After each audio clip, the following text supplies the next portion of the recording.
The morning my entire law firm's servers were breached, I was having coffee with a man who would later try to destroy me. I didn't know it then, but every email I'd ever sent, every confidential document I'd ever written, and every secret I'd ever kept was being copied and cataloged by someone who wanted to own me completely. It was 6:47 a.m. when my phone started exploding with notifications. Text messages, emails, missed calls, all from my firm's IT department. I was still in my penthouse, trying to decide whether to surrender to Amanda's blackmail or fight back, when the first message came through from Marcus Chen. "Victoria, we have a problem. CyberVault's security protocols just detected an unauthorized access attempt to your firm's servers. Someone's trying to breach your network." I called him immediately. "What do you mean, trying? Did they get in?" "They got in 3 hours ago. By the time our systems detected it, they'd already downloaded terabytes of data. Client files, financial records, privileged communications, everything." My blood went cold. A law firm's server contains the most sensitive information imaginable. Attorney-client privilege protects those communications, but only if they stay confidential. If someone had accessed years of my case files, the consequences would be catastrophic. I threw on clothes and rushed to my office, arriving before 7:30 a.m. My IT director, Stephen Park, was already there with his entire team, faces illuminated by computer screens showing cascading lines of code. "How bad is it?" I asked. Stephen looked like he hadn't slept. "Whoever did this is a professional. They bypassed our firewalls, disabled our intrusion detection systems, and left almost no trace. They knew exactly what they were looking for." "What did they take?" He pulled up a list on his screen. "Client communications going back 8 years. Financial records. Your personal files. Even archived emails from cases you closed years ago." I thought about all the cases I'd handled in 8 years. Corporate fraud, murder trials, sexual assault defenses, insider trading. I'd represented some of the most controversial clients in New York. If those privileged communications became public, it would destroy attorney-client privilege for everyone I'd ever represented. But more importantly, it would destroy me. "Can we trace where the breach came from?"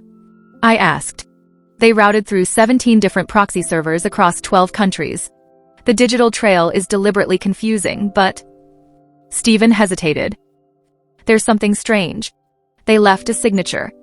He showed me a file that had been created on our server during the hack. It was a simple text document with a single line. "You should have accepted my offer, Victoria. Now everyone pays the price. Amanda." This was her response to my hesitation. By 9 a.m., the full scope of the disaster was becoming clear.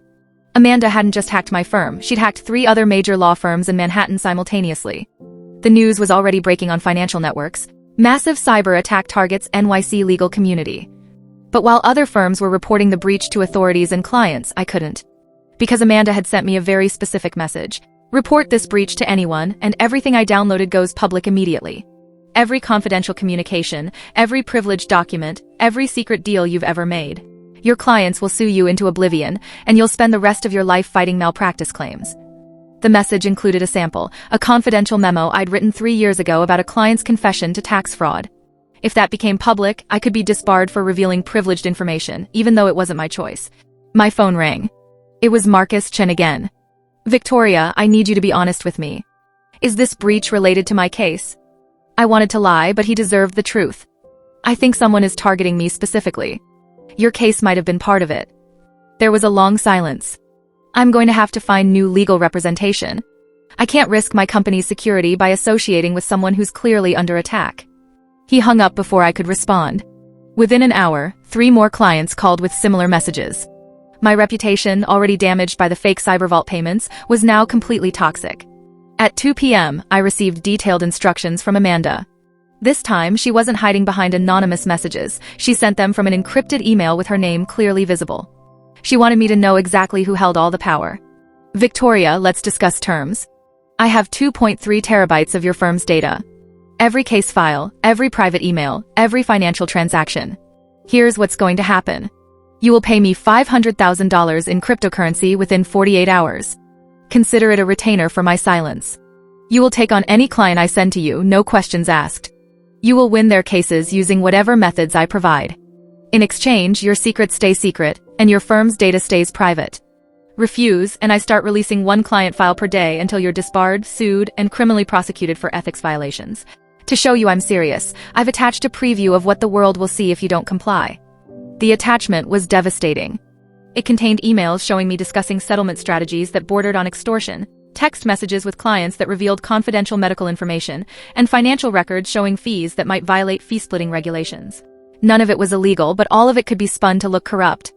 In the court of public opinion, I'd be destroyed before I ever got a chance to defend myself. I'd handled plenty of white-collar cases involving cryptocurrency, but I'd never actually used it myself. Now I needed to figure out how to convert $500,000 into Bitcoin and transfer it to an anonymous wallet within 48 hours. I called Jake Morrison, my forensic analyst. Jake, I need help with something sensitive. And I need you to keep it completely confidential. What's going on, Victoria? I'm being extorted. Someone hacked my firm and is demanding ransom in cryptocurrency. I need to understand how these transfers work and whether there's any way to trace them. Jake was quiet for a moment. How much are they demanding? $500,000. He whistled low. That's not amateur hour. Whoever you're dealing with knows what they're doing. Cryptocurrency transactions are designed to be anonymous, but there are ways to trace them if you know what you're looking for. Can you help me? I can show you how to make the transfer. But Victoria, you need to understand something. Once you pay this ransom, you're admitting that you can be controlled. They'll come back for more. They always do. I knew he was right, but I didn't have a choice. Not yet, anyway. That evening, while Jake was setting up the cryptocurrency wallet and teaching me how to make an anonymous transfer, I decided to do some research of my own. If Amanda had hacked my firm, she must have left some kind of digital fingerprint. I went back through the breach data Steven had collected. The hackers had been sophisticated, but nobody's perfect. And as I analyzed the attack pattern, I noticed something interesting. The breach had occurred at 3:47 a.m., but the data extraction had continued until 6:23 a.m. That was a long time for an automated script. It suggested someone had been manually reviewing files, deciding what to take and what to leave. More importantly, the attack had specifically targeted certain file directories. They'd gone straight for my most controversial cases: the pharmaceutical executive accused of causing opioid deaths, the tech CEO charged with securities fraud, a real estate developer who'd been accused of money laundering. These weren't random targets. Someone had known exactly which cases would be most damaging if exposed. I called Steven. Can you pull up the access logs for the breach? I want to see exactly which files were accessed and in what order. I'll have it to you in an hour.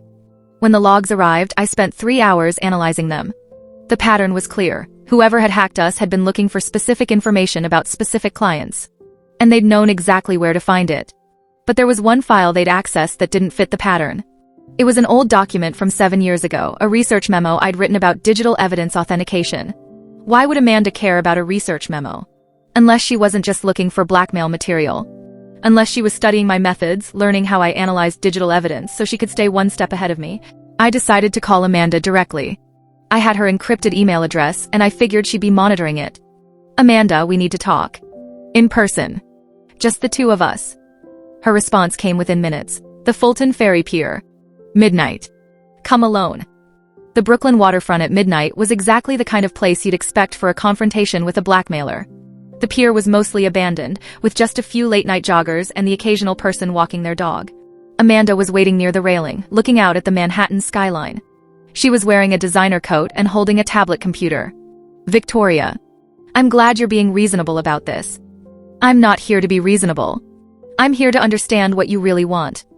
She turned to face me, and in the dim streetlight, I could see the calculating expression I remembered from law school. What I want is simple. The legal system is broken, Victoria. Judges can be bought, juries can be manipulated, and evidence can be manufactured. I'm just making the process more efficient. By blackmailing lawyers? By creating leverage.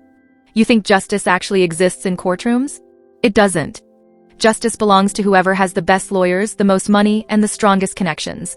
I'm just leveling the playing field. You're destroying people's lives. I'm redistributing power. The people I help, the clients I send to you and other lawyers in my network, they deserve competent representation. And the people you've been defending? They're not innocent, Victoria. You know that better than anyone. She was right about that last part, but I wasn't going to admit it. What about the bar exam fraud? I asked. Why bring that up now, after 12 years? Amanda smiled. Because 12 years ago I kept that secret for you. I introduced you to David Kim. I arranged the fake ID. I helped you commit that fraud, Victoria. And now it's time for you to return the favor. My world tilted. You set me up from the beginning? I invested in you. I saw potential in a desperate law student who was willing to break rules to survive. I've been watching your career ever since, waiting for the right moment to cash in. As Amanda spoke, I realized the full scope of what she'd built. This wasn't just about blackmailing a few lawyers. She'd spent over a decade creating a network of compromised legal professionals, each one holding secrets that could destroy their careers. How many lawyers are in your network? I asked. 17 in New York. 23 across the country. And growing every month. Each one carefully selected, thoroughly compromised, and completely controllable. And you use them to manipulate case outcomes? I use them to ensure that my clients, people who are willing to pay for guaranteed results, get exactly what they need. Sometimes that means winning cases that should be lost. Sometimes it means losing cases that should be won. The legal system is just a game, Victoria. I'm simply a very good player. She showed me her tablet. On it was a list of names, lawyers, judges, even a few prosecutors. Next to each name was a file containing their secret, their vulnerability, their price.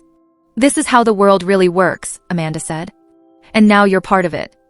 I had 48 hours to decide. Pay the ransom and become part of Amanda's network, or refuse and watch my career, my clients, and my reputation get destroyed in real time. The walk back to my penthouse felt endless. Every step was a reminder of what I stood to lose. The apartment I'd worked so hard to afford. The career I'd built from nothing. The respect I'd earned through years of impossible victories.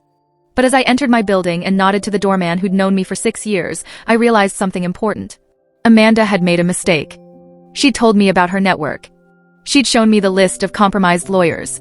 She'd explained her entire operation because she was so confident I'd surrender. But she'd forgotten something crucial about me. I didn't become Manhattan's most feared defense attorney by surrendering. I got there by finding weaknesses in seemingly perfect cases and exploiting them. And Amanda's perfect system had a weakness. Back in my apartment, I opened my laptop and started making calls. Not to Amanda and not to surrender. But to the one person who might be able to help me fight back. Jake, I need you to trace a cryptocurrency wallet. And I need you to do it without anyone knowing we're looking. Victoria, what are you planning? Amanda made a mistake. She's demanding ransom in cryptocurrency, which means she has to have a wallet to receive it. If we can trace that wallet, we can find out where her operation is based. That's going to be extremely difficult. These people are professionals. I know. But I also know that nobody's perfect. Find me something, Jake. Anything. The next 36 hours were a blur of research, analysis, and careful planning. Jake worked his contacts in the cryptocurrency community, tracing transaction patterns and wallet addresses. I reviewed everything I knew about Amanda's operation, looking for patterns and vulnerabilities. And slowly, we started to find cracks in her perfect system. The cryptocurrency wallet Amanda had given me for the ransom wasn't as anonymous as she thought. Jake traced it back through a series of exchanges and found that it had been funded through a tech startup in Singapore. That startup had received venture capital funding from a shell company in Delaware. And that Delaware company had one very interesting board member, David Kim, the former prosecutor whose bar exam I'd taken 12 years ago. Everything clicked into place. Amanda hadn't just been watching my career for 12 years. She'd been working with David Kim, using the bar exam fraud as leverage to build her network. David had access to sealed court records through his father, the federal judge. He'd been providing Amanda with information about vulnerable lawyers who could be compromised. But more importantly, David had been funneling money from Amanda's operation through legitimate business ventures, making it look like he was a successful investor rather than a blackmailer. If I could prove that connection, I could bring down Amanda's entire network. But I only had 12 hours left before the ransom deadline. At 11:47 p.m., 13 minutes before my 48-hour deadline, I sent Amanda a message through her encrypted email. I'm not paying the ransom. And I'm not joining your network. But I do have a proposition for you. Meet me at my office tomorrow morning at 9 a.m. Come alone. I think you'll be very interested in what I have to show you. Her response came back within seconds. You're making a mistake, Victoria. By tomorrow afternoon, every news outlet in the country will have your client files. Your career will be over. I typed my response carefully. Maybe. Or maybe I know something about your operation that you don't realize I know. Maybe I've spent the last 48 hours building a case against you. Maybe I've found connections between you and David Kim that could interest federal prosecutors. Your choice, Amanda. Meet with me tomorrow, or we both go down together. I hit send and closed my laptop. My phone immediately started ringing. Amanda, calling from a blocked number. I let it go to voicemail. She called again. And again. 15 times in 10 minutes. Finally, a text message. Fine. 9 a.m. Your office. But Victoria, if you're bluffing, tomorrow will be the worst day of your life. I looked out at the Manhattan skyline one more time. Tomorrow morning, I would either destroy Amanda's network and save my career, or I would lose everything I'd spent 12 years building. But at least I'd go down fighting. Because the one thing Amanda had forgotten about me was simple. I'd built my entire career on defending the indefensible and winning the unwinnable. She'd made the mistake of thinking that threatening me would make me weaker. Instead, it had reminded me exactly why I became a lawyer in the first place. Not to surrender to bullies, but to destroy them.